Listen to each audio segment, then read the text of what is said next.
Hola, bienvenidos y bienvenidas. Nosotras somos alumnas del Instituto Superior de Formación Docente número 117 y nos encontramos finalizando nuestro tercer año de la carrera del profesorado de Educación Inicial. Mi nombre es Zaira y en el siguiente video les vamos a contar los temas más importantes que vimos en la materia Taller de Ciencias Sociales. Para empezar, vimos el surgimiento de las ciencias sociales, que tuvo sus inicios a finales del siglo XVIII y su auge fue a principios del siglo XIX. Entre sus principales fundadores de nacionalidad francesa se encuentran Montesquieu y Comte, de nacionalidad alemana Marx y de nacionalidad inglesa Adam Smith.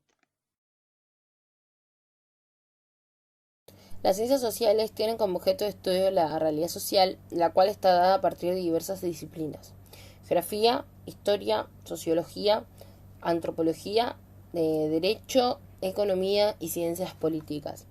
Estas disciplinas intentan dar explicación a los problemas del hombre en la sociedad desde una perspectiva teórico-práctica, utilizando conceptos y métodos. La realidad social está constituida por diferentes aspectos de la comunidad humana, organizada en una época y un tiempo determinado. Los estudios sociales provienen de la reflexión filosófica moral que surgió durante la Revolución Industrial y la Revolución Francesa. Comte, quien es conocido como el padre del positivismo, buscó explicar el funcionamiento de la sociedad por medio de la ciencia y para ello tomó como modelo a las ciencias naturales. Su objetivo era explicar la relación que el hombre tiene con la ciencia. El desarrollo de la ciencia pasó por tres etapas: los estudios que realizaron Platón, Aristóteles y Confucio sobre la sociedad. Tiempo después, los aportes de Rousseau y Montesquieu favorecieron el desarrollo de las ciencias sociales. Durante la segunda etapa, los estudios sociales recibieron los aportes de las doctrinas cristianas de Giambattista Vico, Joseph de Maistre y Luis Gabriel de Bonald, quienes argumentan que la historia de la sociedad se debe conocer a partir de las observaciones de los fenómenos sociales. Su objeto de estudio era la conceptualización de la sociedad como un órgano construido a partir de la participación del sujeto y la delimitación de los aspectos históricos que edifican la realidad. Estos podrían ser geográficos, sociológicos, jurídicos, políticos, económicos, antropológicos y psicólogos. También aprendimos que es necesario analizar las ciencias sociales de manera metódica, ya que con el pasar de los siglos las sociedades se fueron complejizando. Para poder entenderlas a estas se hizo necesario analizarlas de una forma metódica. Es importante el estudio de las ciencias sociales para los seres humanos, ya que gracias a estas podemos entender nuestras conductas y emociones, cómo eran nuestros antepasados o cuáles son las mejores maneras de organizar nuestras ciudades. Nos permite también descubrir pautas de comportamiento y perfeccionar nuestro sistema político y económico. En las ciencias sociales se utilizan sofisticados instrumentos de análisis en sus investigaciones para recolectar información. Usan herramientas aparentemente sencillas, como por ejemplo entrevistas, grabaciones en video, encuestas o revisión de documentos. Hay dos formas que utilizan las ciencias sociales para procesar la información. Por un lado están los métodos cuantitativos, donde se transforman en números las palabras y situaciones que recolectan a partir de fórmulas matemáticas complejas y así encontrar patrones que permiten descubrir y explicar fenómenos sociales. Y por el otro lado están los métodos cualitativos que fragmentan lo observado en unidades que pueden ser palabras, frases o imágenes. Y luego le asignan conceptos claves que que se comparan y relacionan entre sí. Este enfoque no busca medir lo que la gente dice o hace, sino interpretar sus sentimientos, sus sentidos más profundos. Me presento, mi nombre es Constanza Ceruti y hoy uno de los temas que les voy a estar hablando es la diferencia entre hecho, proceso y cambio. Un hecho histórico es un suceso, una acción o un acontecimiento del pasado que un historiador considera relevante. Los hechos históricos se caracterizan por ser de corta duración, horas, días y semanas. Según sus características, podemos clasificarlos un hecho como político, social, militar o económico. Son además los que llevan a cualquier conflicto, acontecimiento o momento de la historia a convertirse en algo trascendental. Después tenemos un proceso histórico, que es un conjunto de hechos históricos relacionados entre sí. Cada proceso histórico es un proceso durante el cual una sociedad se organiza de una manera determinada y luego se va transformando hasta ingresar en un nuevo periodo histórico. A diferencia del hecho histórico, que es de corta duración, los procesos históricos son más largos, pueden durar años, décadas y hasta siglos. Un cambio histórico supone el hecho de un cambio o transformación desde una situación inicial a una situación final, de modo que se produce solo durante el transcurso del tiempo. Dentro del cambio histórico podemos señalar tres tipos: acontecimientos o hechos individuales, que son aquellos que ocurren en la vida cotidiana de las personas, como por ejemplo un accidente o una discusión. Cambios coyunturales, un grupo de acontecimientos que se relacionan entre sí, dando forma a una situación pasajera. Son cambios que duran más tiempo que los hechos individuales y, como por ejemplo podemos señalar una crisis económica o una campaña electoral. Cambios estructurales, estos son cambios en un tiempo determinado con principio y fin, pero que afectan a grandes estructuras de la sociedad o de la política, así como de la historia, como por ejemplo tenemos el desarrollo del capitalismo en Occidente o una transición demográfica. También aprendimos lo que es una efeméride, que es un hecho relevante escrito para ser recordado o conmemorado, celebrado en un determinado día. También es una sucesión cronológica de fechas con sus respectivos acontecimientos. Por otro lado, aprendimos acerca del ambiente en Mesoamérica. En la Mesoamérica precolombina tenemos grandes ciudades, Teotihuacán y Tenochtitlán, con problemas urbanísticos semejantes a los de otras metrópolis de la historia. Tenemos también núcleos urbanos como los mayas, con una relación específica con la selva. Pero además encontramos el complejo proceso de construcción de nuevos ecosistemas, chinampas, que sustentó la antigua Ciudad de México, Tenochtitlán. Teotihuacán es la cabeza de un imperio de regadío que le permite producir excedentes en niveles muy altos, con la posibilidad de sostener una gran población. Tenía una población de unos 30.000 habitantes y 5 siglos más tarde, en el año 650, la población de este gran centro ceremonial alcanzó a superar los 100.000 habitantes. Algunas fuentes estiman su población en unas 200.000 personas. Bueno, también aprendimos acerca de la cultura maya y su relación con la selva. La cultura maya es un caso peculiar de relación con la selva tropical. Los grandes asentamientos mayas ya habían sido abandonados cuando llegaron los conquistadores, quienes hicieron lo posible por borrar los rastros de quienes los habían precedido en el control de territorio. El modo en que los mayas utilizaron las selvas del Petén, que quedan en Guatemala, y Yucatán en México para sostener ciudades importantes y que configuran una muy buena forma de adaptación al entorno natural.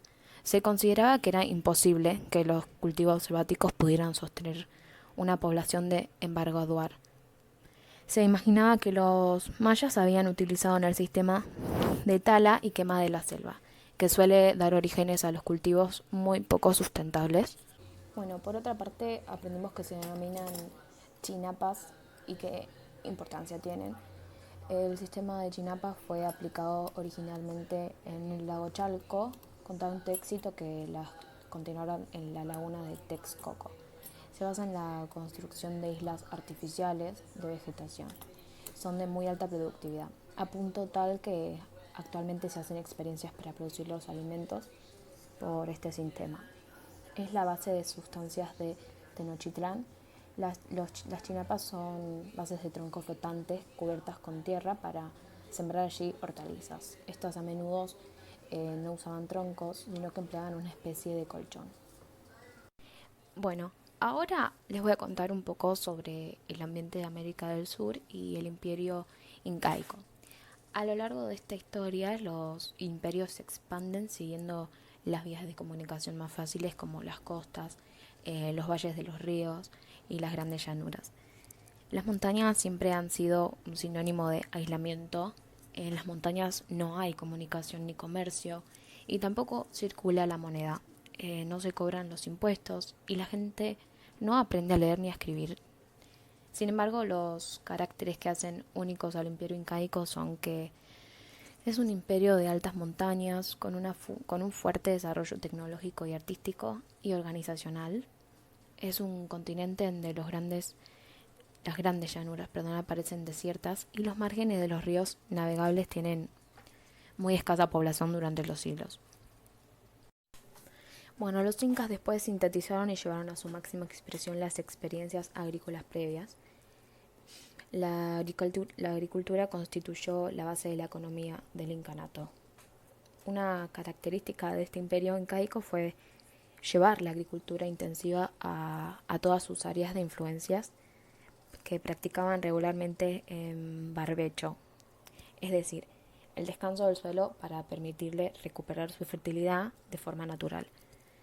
En la costa y en los valles fertilizaban con cabezas de pescado que enterraban con las mismas semillas de maíz en su interior.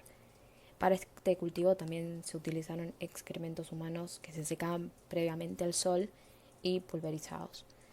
En el esfuerzo por alimentar a una población en crecimiento, se utilizaron todos los recursos que habían disponibles. La explotación agrícola no hubiera sido posible sin riesgo porque ocupaban amplias zonas áridas y semiáridas. También buscaron el agua en las nacientes de los arroyos y encauzaron mediante una red de canales y acueductos. La ganadería incaica estaba basada en camélidos domesticados.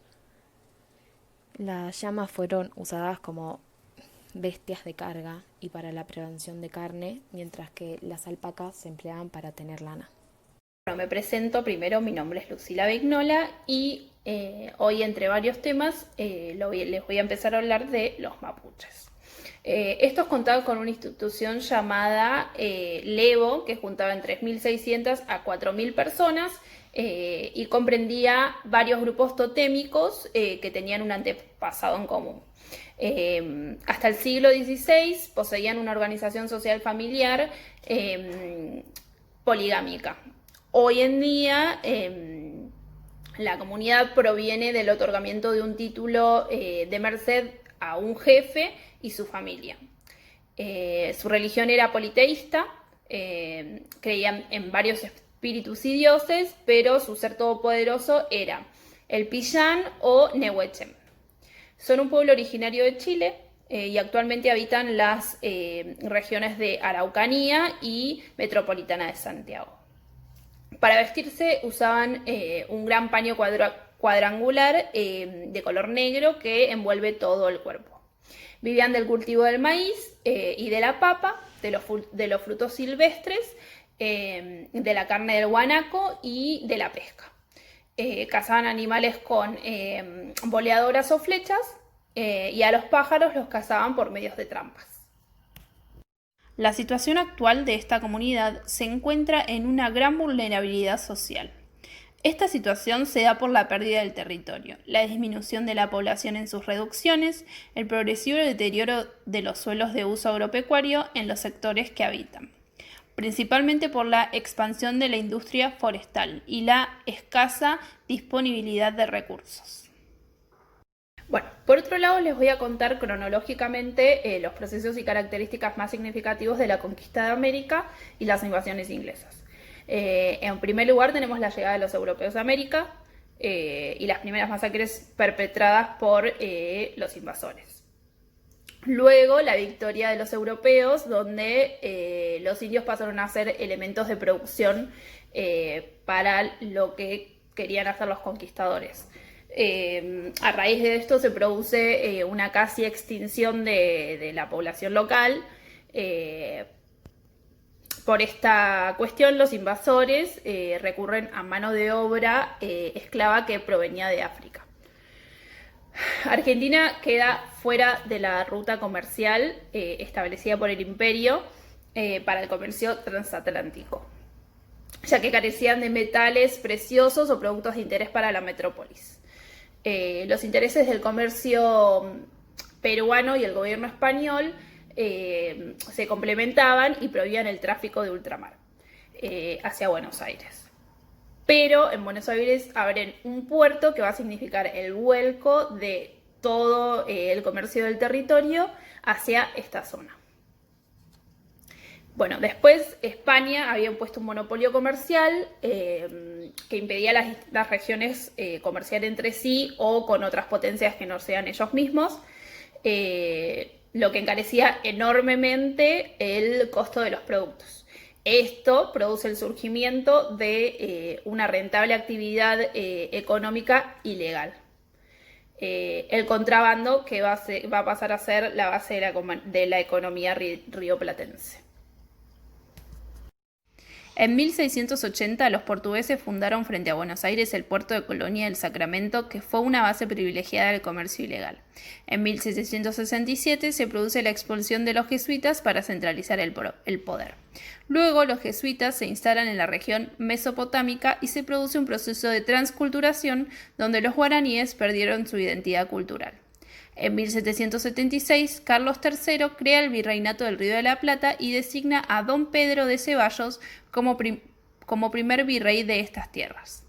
En 1794 se autoriza el comercio con naves extranjeras y se crea el consulado para controlar esta actividad, donde Manuel Belgrano es designado secretario. En 1801, Francisco Cabello funda el telégrafo mercantil. Y en 1802, Hipólito Vieites publica el Semanario de Agricultura Industrial y Comercio. Bueno, ahora voy a hablarles del ciclo revolucionario de 1806 a 1820. Buenos Aires en esa época era una ciudad aburrida, colonial, con poca actividad. Tenía alrededor de 40.000 habitantes, con la mayoría de la población negra, y el 40% de esa población eran esclavos. Los aires de revolución comenzaron en Estados Unidos en 1776 y en Buenos Aires la revolución trascendió durante la llamada Semana de Mayo, entre el 18 y el 25 de mayo de 1810. Bueno, después hubieron muchas causas, tanto internas como externas, que llevaron a esta revolución. Por ejemplo, la declaración de la independencia en Estados Unidos, la Revolución Francesa, también la caída del Imperio Español y del virrey Fernando VII, y luego la invasión napoleónica en España, la cual debilitó al gobierno.